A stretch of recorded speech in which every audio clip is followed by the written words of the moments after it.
సంపదలు నశించడానికి 9 కారణాలు.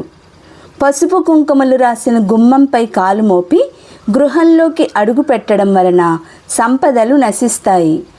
బీరువా యొక్క తలుపులు ఎక్కువ సమయం తెరచి ఉంచడం వలన, తాళం వేయకపోవడం వలన లక్ష్మీదేవి వెళ్ళిపోతుంది, సంపదలు నశిస్తాయి.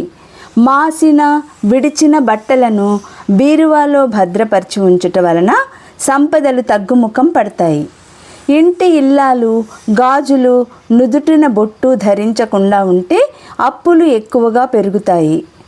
పర్వదినముల యందు గడపకు పసుపు, గుమ్మానికి తోరణాలు కట్టకుండా ఉండడం వలన లక్ష్మీ కటాక్షం నశించి ఖర్చులు పెరుగుతాయి.